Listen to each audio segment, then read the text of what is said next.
Okay, welcome everybody. We are going to jump right in and talk about story today. Okay, and you'll be doing some writing. So if you want to pause the video, go ahead and get a notebook handy or pen and pencil handy, and be prepared to do a little bit of writing and getting down some of your ideas. Okay, so I think it really helps to back way up and understand why it is our species is so tied to story. Okay, it's one of the most human things we do is tell stories. And I think if we understand why we tell the stories, we can understand how they're shaped and why they're shaped the way they are. And ultimately, it's a very simple structure that we're going to talk about. It's worked for thousands of years. Okay, your favorite movie is structured much like the story that was told around a campfire by early human tribes. Okay? So if we go way back, even before Homo sapiens, we got a Homo erectus, of our ancestors. And Homo erectus showed up, and all of a sudden, we've got these big brains, much more like Homo sapien brains than some of our more primitive ancestors. And people speculate, well, where did these big brains come from? Well, the hypothesis it came from an increase in protein in the diet. And people think, well, where did the protein come from? This was before the invention of the pointy stick. There's some speculation, well, maybe it was scavenging prey other animals had taken down. But one of the leading hypotheses is that it came from persistence hunting, running down prey. As wild beasts, in a lot of ways, humans aren't that impressive. Okay, the strongest human is not going to be stronger than a water buffalo. Okay, the fastest human is not going to be faster than a cheetah. But one thing we do really well is run fairly slowly for a long, long time. We perspire really well. We have hands that carry water. And you can actually watch some great footage of what we call persistence hunting from the BBC. I'll try to post a link here. Okay, persistence hunting is simply we choose a prey and we follow that prey for hours upon hours until it collapses. Again, this is something that was still being done in the Kalahari until very recently, if not still to this day. So, persistence hunters sometimes find themselves in a situation where they've devoted hours upon hours of chasing this prey. Okay, thousands of calories, and all of a sudden, all the physical traces stop. Okay, you're this early persistence hunter. You're a master at finding physical signs to follow the prey. But you're still liable to reach some point in the hunt where you don't see a physical sign. What do you just give up? Do you just throw away that investment of time and energy? No. What do? Well, what you do is put yourself in the mind of the prey. You become the frightened, fatigued kudu. The kudu is just one of the species that was a target for persistence hunting because of the large horns on the head. Made it harder for the kudu to run for hours upon hours. You become the kudu. And a lot of folks speculate that this is the genesis of human abstract thought. This hunting and tracking, having to become the other.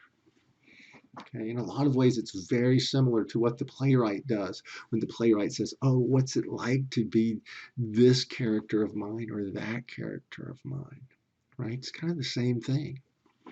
So one way or the other, we know we developed abstract thought. And we also, with it, came along a certain amount of leisure. Okay, so we have this abstract thought. We start having a little bit of leisure, or sometimes a lot of leisure time in our days. And what do we do with that leisure time? Well, we start thinking about where we fit in the tribe. We start thinking about what the other people in our tribe are thinking about us. Okay? So we possess something called the theory of mind. Okay? There are other animals, other mammals in particular, some primates, probably some marine animals, mammals that are self-aware. They're aware that they are thinking something.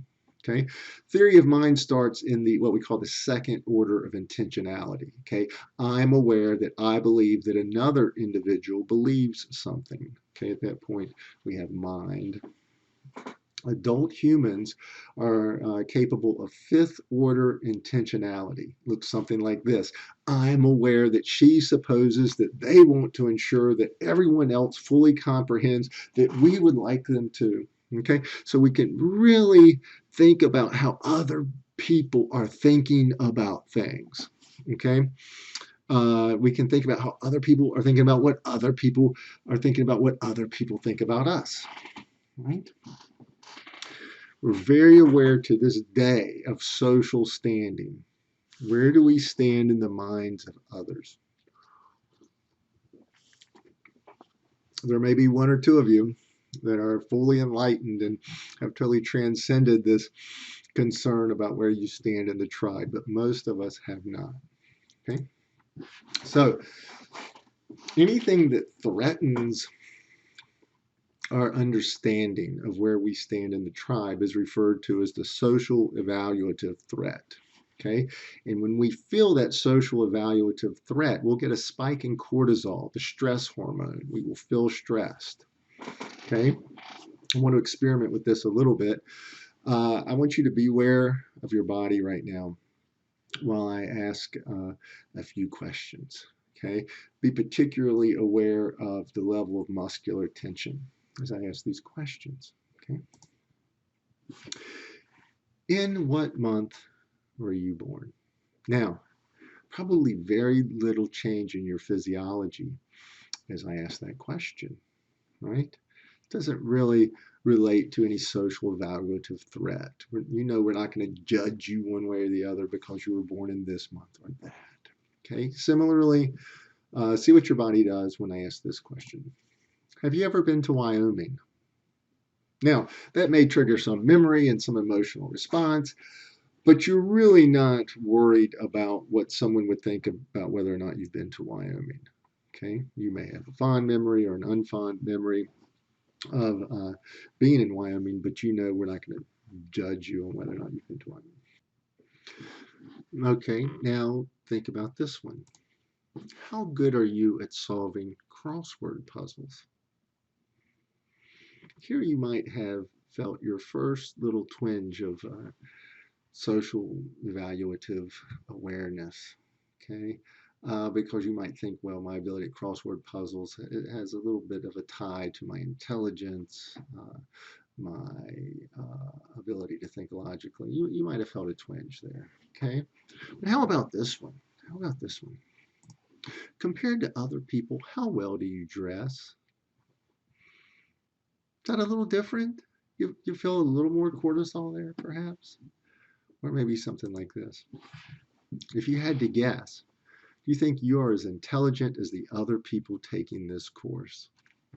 Do you feel a little something there? Maybe. Again, some of you might be completely beyond caring what we think about you, but a lot of us might have felt a little twinge there of cortisol as we start to wonder how we stack up with other members of the tribe.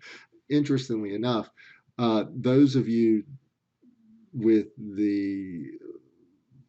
with a little more insecurity about your intelligence are probably among the brightest in the group. Okay, Dunning-Kruger effect. Bright people question their brightness a lot more than less intelligent people. But anyway, I don't want to get sidetracked.